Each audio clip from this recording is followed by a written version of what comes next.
4 anos de idade. E eu fico pensando, meu Deus do céu, já foi metade da minha vida. Se eu chegar aos 70 com uma boa saúde, que bom, mas eu já estou na metade da vida. É muito pequeno, é muito rápido. E você que já está com 50, com 60, e ainda está querendo construir castelo. E ainda está em busca de coisas que ficam no lugar que nada fica.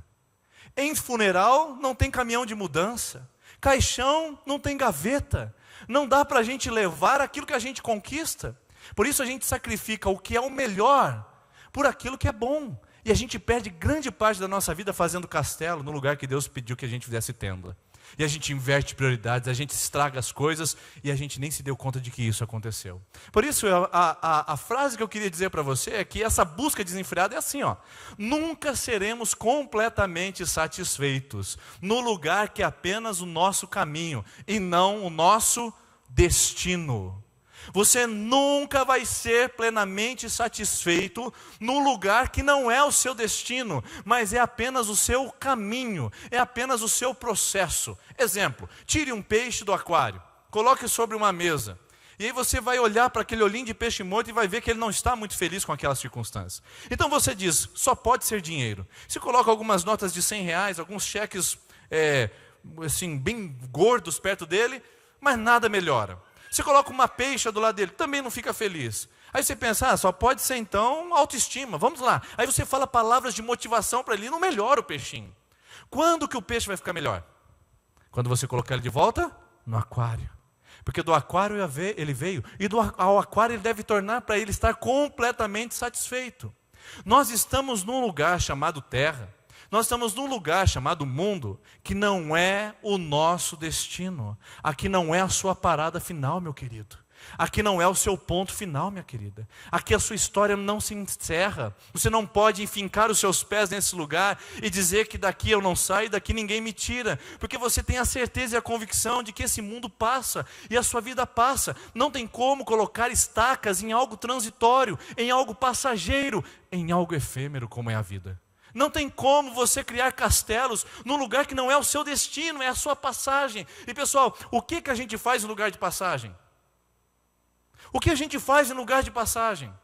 A gente avalia, a gente aprende, a gente cresce, a gente curte. No lugar de passagem a gente aproveita, mas ainda não é o nosso destino. E a gente não pode se distrair. Sabe o que eu vejo? Distrações. Distrações que tiram a gente do foco. A nossa pátria não é essa terra. O nosso destino não é esse lugar. Você aqui é um peregrino que está caminhando para um destino. Só que aí você faz do trajeto o ponto final. Não é essa vida. E tudo para você se resume a essa terra. O problema nosso é que a gente está com os pés firmados demais na terra e com a cabeça pouco no céu. Tudo na nossa vida gira em torno do fazer, do ter, do possuir. Não sei se o pessoal vai lembrar, mas a gente estuda um pouquinho da época da ditadura militar, e o pessoal falava que nesse período nunca se falou tanto da volta de Jesus. Por quê? Porque eram dias terríveis. A inflação chegava a quantos por cento ao ano? 600, 700% ao ano. As pessoas não viam a hora de Jesus voltar, e elas diziam, volta Jesus, porque esse mundo é terrível. E de repente o Brasil começa a prosperar. De repente a gente tem condições de financiar nossa casa própria.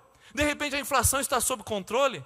De repente a gente pode ir no supermercado e fazer uma boa compra. De repente o nosso salário consegue então atender às expectativas do mês. E de repente a vida começa a ficar boa. A gente compra TV de tubo, TV de plasma, TV de LCD. E assim a gente vai indo e daqui a pouco a gente tem computador. E a vida ficou boa demais. Então a gente colocou o pé na terra e falou, cadê o céu? Quem precisa de céu numa vida tão confortável como essa? Quem precisa de céu numa vida tão confortável como essa? E essa é a verdade. Num lugar que é o nosso trajeto, a gente está colocando os nossos pés fazendo como destino. E aí a gente sacrifica a nossa espiritualidade, nossa fé, nossa crença. A gente negocia valores inegociáveis para atender ao destino que nós plantamos na terra, que na verdade é só o trajeto, é só o caminhar. E quantas vezes a gente se distrai? E é tão fácil distrair. Não sei se você percebeu, mas aqui nós temos o costume de diminuir as luzes na hora do louvor. Qual é o propósito disso, pastor? Atrai uma espiritualidade, mas não atrai nada. O propósito disso é simplesmente que você não se distrai com o que acontece do seu lado. Que você foque onde a luz está. E a luz está no altar. A luz não está em pessoas. A luz está na celebração. Então, quantas coisas nos distraem quando as luzes estão acesas, não é verdade? Uma pessoa passa do seu lado, uma criança dá uma risadinha no colo da frente, um adolescente senta do lado, o outro pega o celular no outro canto, mas quando você está com foco determinado, nada tira seu objetivo. E nessa vida a gente está distraído. É bem material, é sexo, é projeção, é lazer, é curtição, é noitada, é balada. São coisas que passam e que não ficam. E a gente está querendo fazer castelo num lugar que é transitório, que é passagem. Ninguém faz castelo em trajeto, só se faz castelo em destino. Quando eu sei que lá é o meu lugar, quando eu sei que é ali onde eu devo ficar. Portanto, queridos, o que nós precisamos saber é se estamos construindo castelos ou se estamos fazendo tendas nessa terra. Porque Deus pediu para a gente fazer tenda. Deus pediu para a gente fazer tenda. Que os nossos olhos estejam neles e a gente esteja disposto a se movimentar nessa vida em algo que é transitório. Mas vamos lá. Tem 3 tipos de pessoas que pisam nessa terra. 3 tipos de pessoas que pisam nessa terra. O primeiro deles, nós já falamos, o primeiro grupo deles, os residentes. Residentes fazem castelos. Quem é residente aproveita por ficar. Por exemplo, eu não tenho casa em Sertanópolis, eu moro de aluguel. Mas eu sou um residente sertanopolense que tem um endereço fixo. Mas ali eu estou morando, ali é o meu lugar. Então, residentes constroem castelos, constroem as suas casas, dizem onde eles estão, têm endereço fixo. Assim são muitas pessoas dentro da comunidade da fé. São pessoas que não têm os olhos do céu, só têm os olhos na terra e só querem construir castelos. Outro, são os andarilhos. Os andarilhos são pessoas que apenas perambulam. Eles não sabem o que estão fazendo. Então vamos lá. O grupo é residente. O que você está fazendo? Eu estou construindo um castelo nessa terra. Eu quero ser o melhor, eu quero ser o maior, eu quero ter bens, patrimônios, eu quero ser reconhecidamente um homem de sucesso. Os andarilhos perambulam. O que você está fazendo? Não sei, só estou por aí. Qual o seu objetivo? Também não tem, está tudo certo. E o que você está... Qual é o objetivo? Não, também não tem. Estou andando por aí. Andarilho não tem objetivo. Andarilho não tem firmeza. Andarilho, ele simplesmente vive o momento. Já viu um andarilho? Por aí, e você pergunta para ele, para onde você está indo? Não sei, estou por aqui. E qual que é o seu objetivo depois daqui? Não sei também, acho que eu vou na próxima cidade, depois de lá eu vejo o que acontece. Então tem muita gente que é andarilho na vida, não tem destino, ele perambula, ainda não entendeu que o céu é o seu lar, ainda não entendeu que a pátria que ele tem, não é esse aquário do lado de fora, é o aquário do lado de dentro, vivendo com Cristo e habitando com Cristo. E o terceiro grupo de pessoas, os peregrinos que buscam seus destinos.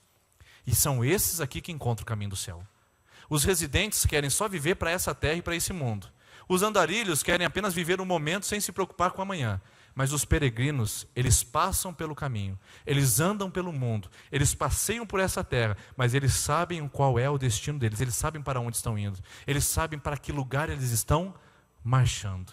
Quer um exemplo disso? Olha o que diz Hebreus, 1 Pedro capítulo 2, versículo 11. Amados, insisto em que, como estrangeiros e peregrinos no mundo, vocês se abstenham dos desejos carnais que guerreiam contra a alma. Onde está o foco desse texto?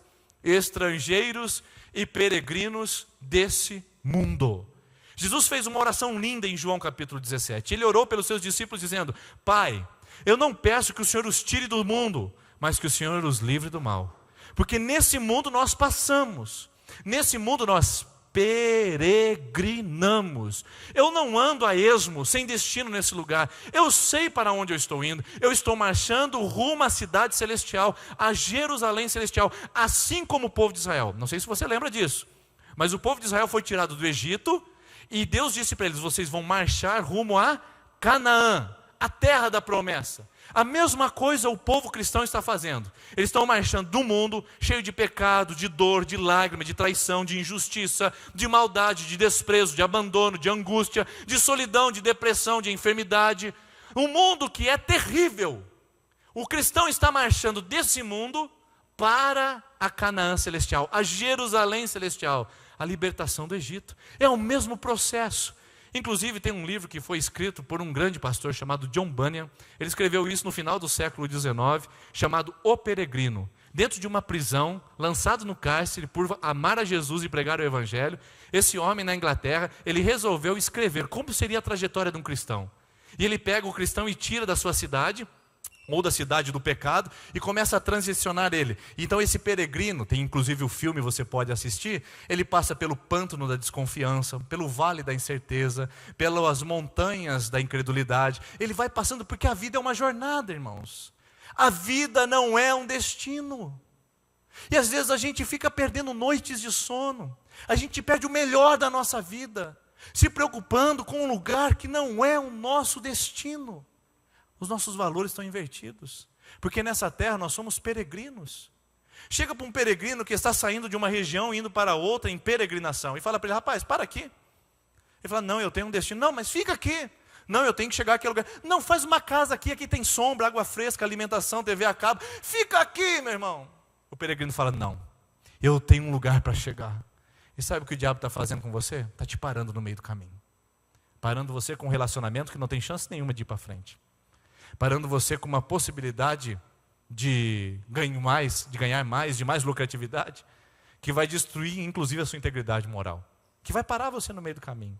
O diabo está colocando armadilhas para que você faça da sua trajetória um destino, e você nunca vai chegar à terra celestial, a Jerusalém celestial, se não estiver olhando para o seu destino e não para o seu trajeto. Outro texto interessantíssimo que tem nas Escrituras que falam que nós estamos de passagem aqui. Filipenses capítulo 3, versículo 20 diz assim, a nossa pátria, aliás a palavra cidadania é a palavra pátria, tá? Porém está nos céus, de onde esperamos ansiosamente um Salvador, o Senhor Jesus Cristo. Nossa pátria está onde? Nos céus, irmãos. É de lá que a gente veio. É de lá que a gente é.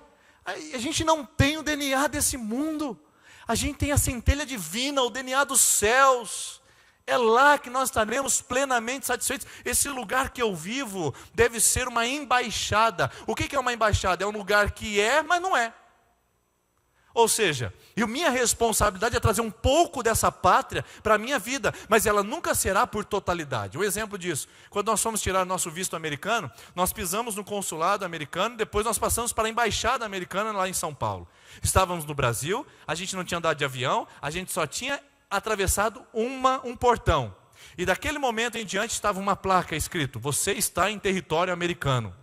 E lá tínhamos funcionários americanos, a polícia, que era dos funcionários americanos, todos lá posicionados com uniforme americano para nos atender. Por quê? Mesmo no Brasil, aquele quadrante ali fazia parte dos Estados Unidos. Lá se comportava como americano, era julgado pelas leis americanas e a língua falada era o inglês. Interessantíssimo, não é? É assim também essa terra. Nós estamos aqui, essa pátria não é nossa, mas a nossa responsabilidade é puxar essa pátria divina e jogar perto de nós, para que a nossa linguagem seja harmonizada com a do céu, para que o nosso comportamento seja como cidadão do céu, para que o nosso foco seja como cidadão do céu, não como gente da terra. Sabe o que eu vejo, irmãos? Gente que vem à igreja, gente que participa de celebrações, mas que ainda não tem o DNA dos céus. Sua palavra, sua boca está cheia de palavras do mundo. Sua mente é tomada por comportamentos mundanos, porque ainda não conseguiu puxar um pouquinho dessa pátria celestial para que ela faça parte do dia a dia.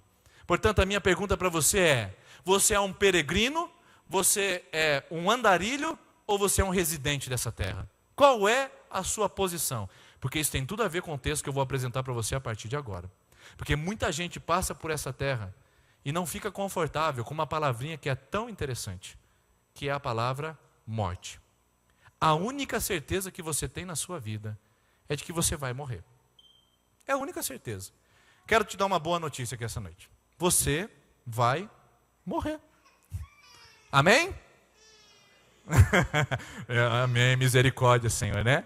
Não tão amém assim. Mas eu quero te dar uma boa notícia. Você vai morrer. Todos nós, é a única certeza que a gente não sabe se a gente vai terminar a nossa vida casada, a gente não sabe se a gente vai ter mais filhos, a gente não sabe qual é a cor do nosso cabelo quando a gente nasce, a gente não sabe de nada. Mas a única certeza que você tem é que você vai morrer. A gente já nasce sabendo disso. Mas por que a gente fica tão desconfortável com isso, será? Porque essa palavra traz um desgaste para nós. A gente é pouco preparado para ela, embora seja certeza. Fernando Pessoa disse uma palavra muito interessante. Ele disse que o ser humano é um cadáver adiado. O cadáver, entendeu? Sabe o que você é? É um cadáver adiado. Você é um morto de amanhã. Né? E é isso que a gente é. Eu sou o morto de amanhã, de depois. Eu não sei quando, mas eu só sei disso. Que a morte é algo natural na vida humana. Tão natural quanto 2 mais 2 são 4. E olha que às vezes pode não ser 4, mas a morte vai chegar. Vai chegar. E essa certeza a gente não está preparada, porque a gente fica completamente desconfortável. Se a morte é a única certeza, por que a gente fica desconfortável? Porque a gente não nasceu para morrer. Essa que é a verdade. Quando Deus fez o jardim do Éden, plantou o homem lá, Ele disse, vocês viverão nesse lugar. O pecado veio e roubou a possibilidade de eles viverem eternamente naquele lugar. Então eles passaram a experimentar a morte. Por isso que a gente fica tão mal em velório. Você já ouviu falar de, morte trágica? Já ouviu falar disso? O fulano morreu de morte trágica. O que é uma morte trágica para você? Acidente, caiu não sei de onde, bateu a cabeça, morreu tragicamente. Mas toda morte é trágica, não é verdade? Esperando ou não, toda morte é trágica. Toda morte é uma despedida, é uma partida, é uma ruptura de alianças relacionais. Não tem morte que seja fácil. Não tem morte que seja assim. Toda morte é trágica. Seja avisado ou desavisado. Toda morte é trágica. Por isso que a gente fica desconfortável, porque a gente não nasceu para se despedir. Agora, por que será que a gente não se prepara para isso? Por que será que a gente não se prepara para isso? É porque o céu às vezes não é uma realidade que nós ansiamos. Quer ver uma coisa? Quantos aqui querem morar no céu? Levanta a mão, só para eu saber. Levanta a mão, irmão. Tem gente que não quer? Tá, quantos que querem morar no céu? Amém. Agora, sem pensar, quantos querem morar no céu agora? Está vendo? Mas diminuiu a estatística? Você está vendo? Na nossa mentalidade, a morte é uma inimiga. Na nossa mentalidade, a morte vai roubar de nós. A morte vai impedir o acesso a coisas maravilhosas. Nós queremos mais e queremos melhor. A sensação de que a gente não fez tudo nessa vida, não é verdade? Mas quem diz que nós vamos fazer? Porque a morte, quando do lado de Cristo, ela vai apresentar algo tão maravilhoso para nós que a gente não tem nem ideia. E eu já vou chegar lá com vocês. Mas antes disso, eu precisava que você estivesse consciente de que você vai morrer.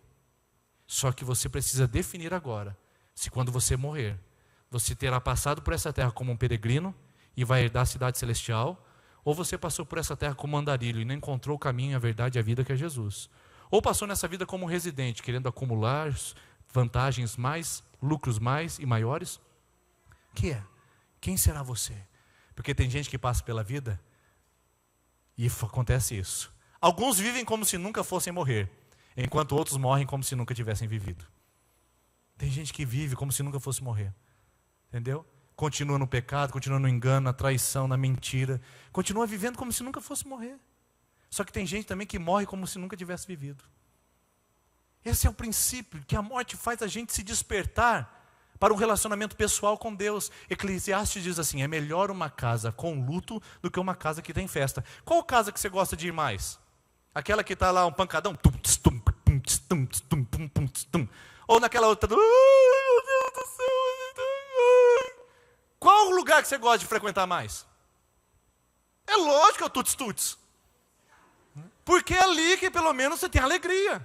Mas a Bíblia fala em Eclesiastes que é melhor uma casa que tem luto do que uma casa que tem festa. Porque, diz a Bíblia, que nesta os seres humanos refletem sobre o seu estado primeiro. Ou seja, eles refletem sobre o final da sua vida. Sabem quem são e para onde vão. Tem muita gente vivendo a vida numa loucura. Tem muita gente vivendo a vida com uma doideira danada, se esquecendo que esse é um trajeto que te impulsiona para o céu, ou que vai inevitavelmente, invariavelmente jogar para o inferno. É aqui que você faz suas escolhas, e uma escolha aqui vai definir a sua eternidade. Talvez você se casou mal, talvez você escolheu mal a profissão, talvez escolheu mal a cidade que você tinha que morar, talvez escolheu mal um tanto de coisa, mas tem uma escolha que vai corrigir tudo na sua vida. A escolha de ser um peregrino em Jesus, de andar nessa terra e conquistar o céu, porque essa escolha conserta tudo demais. Conserta tudo. Por isso, eu só queria que nessa primeira parte da mensagem você estivesse consciente. Você vai morrer.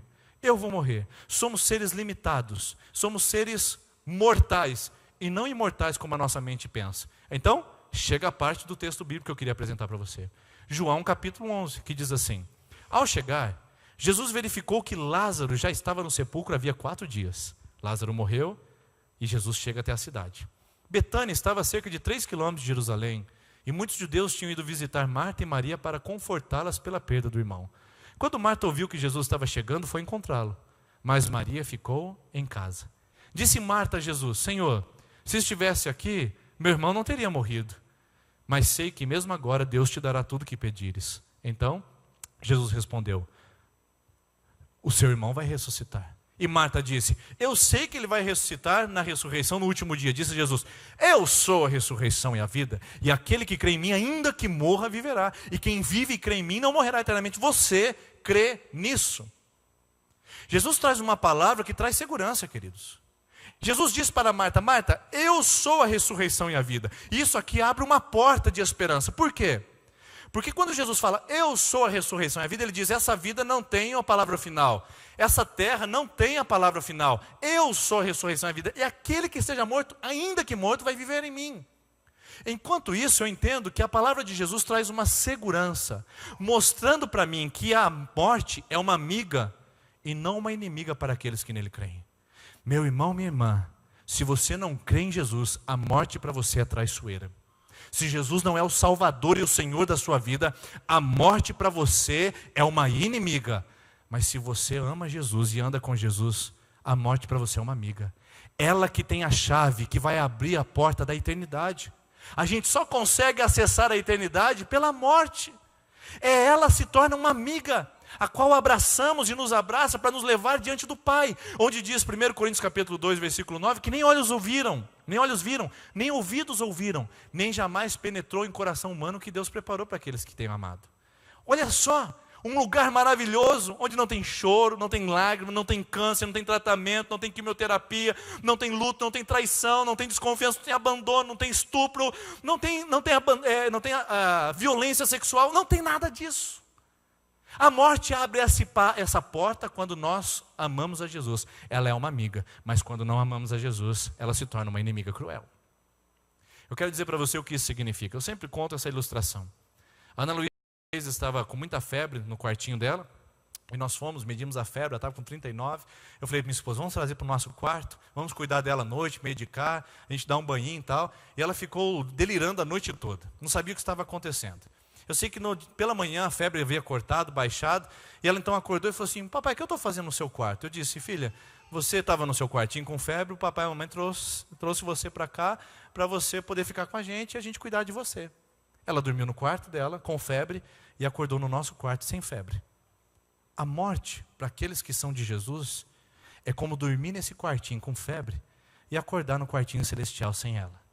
A morte, para aqueles que amam a Jesus de verdade, é dormir nessa terra com sofrimento, angústias, perdas e lutos, e acordar do lado de lá com um sorriso diante da glória e da majestade daquele que nós adoramos aqui na terra, sem contemplar toda a sua grandeza e seu poder. Jesus disse em João 14, eu vou preparar um quartinho para vocês, um lugar, uma morada. A gente não faz castelo nessa terra, a gente faz tenda, sabe por quê? Porque a nossa morada está nos céus. Continue fazendo tenda. Priorize o que é verdadeiro na sua vida, o que vale a pena, sua fé, sua família, sua integridade, sua moralidade. Pare de querer construir castelos num lugar que é transitório, porque Jesus disse, aquele que crê em mim, ainda que esteja morto, viverá. A morte é uma amiga para aqueles que amam e reconhecem Jesus como Senhor e Salvador, mas para o contrário, ela se torna uma inimiga. Mas a palavra de Jesus revela duas coisas interessantíssimas. Primeiro, a palavra de Jesus revela que há vida após a morte. Irmãos, existe vida após a morte? A Bíblia está cheia de exemplos. E eu gastaria aqui 3 meses para falar sobre os exemplos que diz a Bíblia que sim, há vida após a morte. Sim, existe. Você vai fechar os seus olhos aqui e abrir diante da eternidade com Deus, ou diante da eternidade sem Deus, que se chama inferno. É uma verdade. Só que Jesus, nesse texto, ele mostra mais uma coisa, e aqui eu quero encerrar com vocês. Jesus mostra que não tem só vida após a morte. Sabe o que tem também? Tem vida antes da morte. Tem vida antes da morte. Um dia eu encontrei uma pessoa na igreja que estava olhando assim, falando, ai, que vida cruel, que vida difícil. Ai, não vejo a hora de Jesus voltar para eu poder partir para essa terra para ir para melhor. Irmãos, isso é fuga. A pessoa quer se livrar dos seus problemas da terra para estar no céu. Ela não ama o céu. Ela quer se ver livre dos problemas momentâneos. Porque Jesus disse que existe vida antes da morte. Não apenas após morte. Porque tem muitas igrejas e muitas comunidades e muitos pastores e muitos pregadores e muitas pessoas que acreditam que só tem vida após a morte. Essa vida é uma miséria, não serve para nada, eu vou sempre sofrer, a vida é uma bagunça, tudo é injustiça. Não, irmãos. Jesus disse na palavra dele de que existe vida antes da morte. Quer um exemplo disso? Olha o que Maria disse para Jesus. Primeiro, ela disse do passado, Senhor Jesus, se o Senhor estivesse aqui, meu irmão não tinha morrido. Passado. Se o Senhor tivesse aqui, meu irmão não tinha morrido. E aí Maria volta a falar depois com Jesus. Olha só o que ela fala. Sim, Senhor, eu sei que o meu irmão vai ressuscitar no futuro. Ou seja, a mentalidade de Maria, ela oscila entre passado e futuro. A mesma coisa está acontecendo com você aqui agora. Agora. Porque você entende que Deus fez grandes coisas no passado. Não é? Amém. Deus fez grandes coisas maravilhosas. E você também crê que Deus vai fazer muitas coisas no futuro. Mas a minha pergunta para você, você crê que Deus vai fazer agora? Você crê que Deus tem algo no presente para você, hoje, para fazer na sua vida? Porque Deus tem vida para dar para você hoje. Não é só no céu, quando se descortinar através da morte. Deus tem vida para dar para você hoje. Maria fala do passado, se o Senhor estivesse. Maria fala do futuro, meu irmão vai ressuscitar. Jesus fala, eu sou a ressurreição e a vida. Aquele que crê em mim hoje e agora, não morrerá eternamente. Deus tem vida para você agora, meu irmão. Eu não sei como você entrou aqui nesse lugar. Eu não sei como você chegou a esse lugar. Mas eu quero dizer que Deus tem vida para você agora. Talvez você tentou até dar cabo e pôr um fim em sua vida, dizendo que talvez seja melhor partir dessa. Mas não é assim que funciona. É Deus que tem o controle para tirar a existência e dar a vida.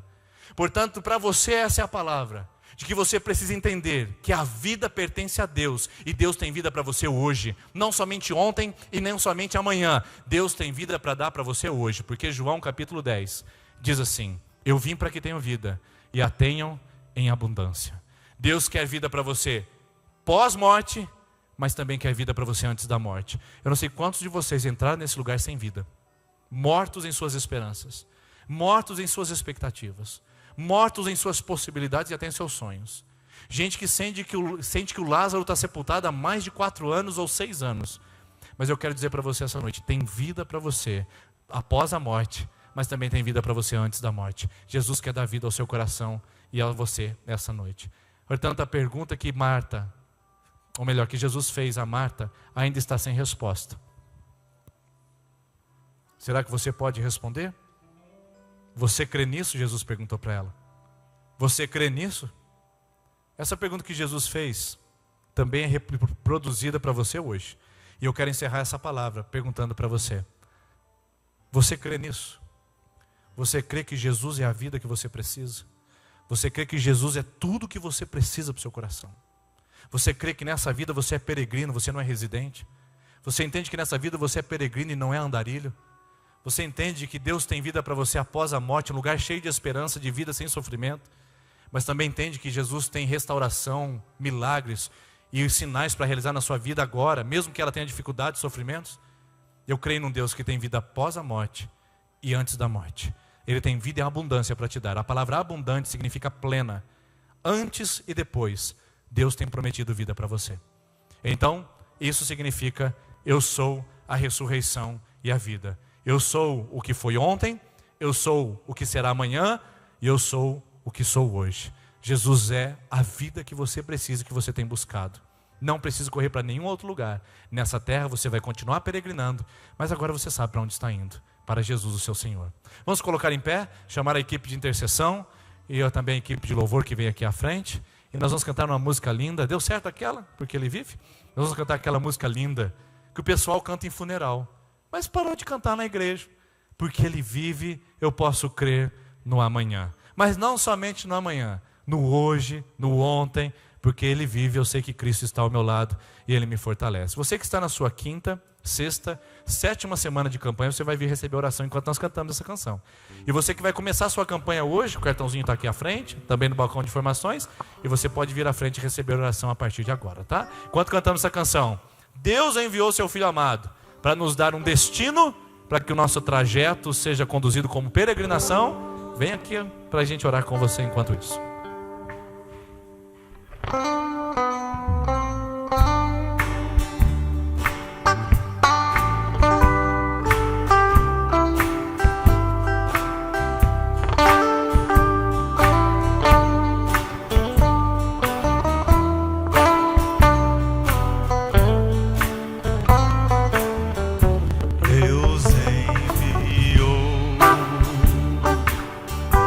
Seu Filho amado,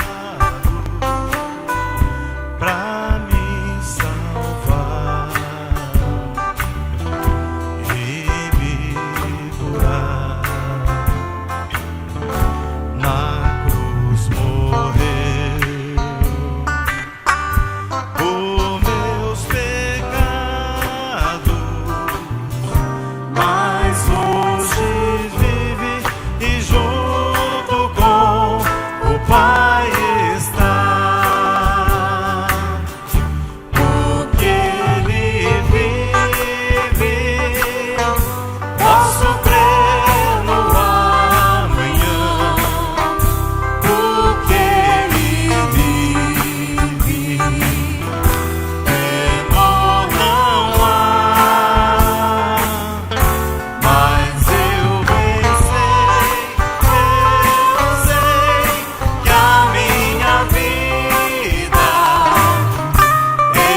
Senhor Jesus, nós queremos agradecer ao Senhor por essa noite, por aprendermos que o Senhor nos chama a tirar os nossos olhos dessa terra e colocarmos os nossos olhos nas coisas do alto. A nossa pátria está nos céus, de onde aguardamos a nossa esperança e o nosso Salvador. Senhor Jesus, porque o Senhor vive, porque o Senhor ressuscitou, porque o Senhor venceu a morte, o Senhor disse para nós que tem uma vida após a morte nos aguardando, uma vida eterna, absoluta, completa em Ti. Mas também essa noite, Pai, nós queremos uma vida antes da morte, que o Senhor nos encha de esperança, de alegria, e que o nosso foco não seja nas coisas dessa terra, no muito possuir, no muito construir, no muito adquirir, mas seja o nosso foco no muito amar o Senhor, no muito servir ao Senhor e no muito adorar o Seu nome. Por isso, Deus, no nome de Jesus, ajude cada um dos meus irmãos e irmãs e a mim a construirmos tendas nesse lugar de transitoriedade, para que a gente seja peregrino, para que a gente caminhe em direção a Canaã celestial, que é esse lugar de glória, de majestade, de formosura e de bênção. No nome de Jesus, nos faça peregrinos que não se distraiam com as coisas dessa terra, mas que amem o Senhor de todo o coração. Pai, no nome de Jesus, leva-nos em paz, guarda o nosso coração, nos fortalece e nos ajude a andar contigo em todo momento da nossa vida, em nome de Jesus. Amém. Antes de você sair, queria só lembrar você uma coisa: existe só um caminho que nos leva a esse destino. Estamos num trajeto, e nesse trajeto tem uma rota. Semana que vem nós vamos falar sobre isso: o caminho, a verdade e a vida. Eu queria que você viesse e não perdesse, porque Deus quer falar ao seu coração qual é o caminho, qual é a rota, qual é o destino para você. E eu já vou adiantar, para que se você queira recebê-lo no seu coração agora e aceitá-lo como Senhor e Salvador da sua vida, você faça isso agora. Jesus Cristo é o caminho, Ele é a verdade, Ele é a vida. É Ele quem te leva para o céu. Não uma igreja, não uma instituição, não a prática de uma religião. Jesus te leva para o céu. Então receba-o como Salvador na sua vida, tenha-o como Senhor e junte-se a todos esses peregrinos em potencial que estão marchando rumo a Canaã celestial. Deus abençoe, um ótimo ano 2018. Eu te vejo na terça-feira que vem, em nome de Jesus. Vão com Deus, irmãos.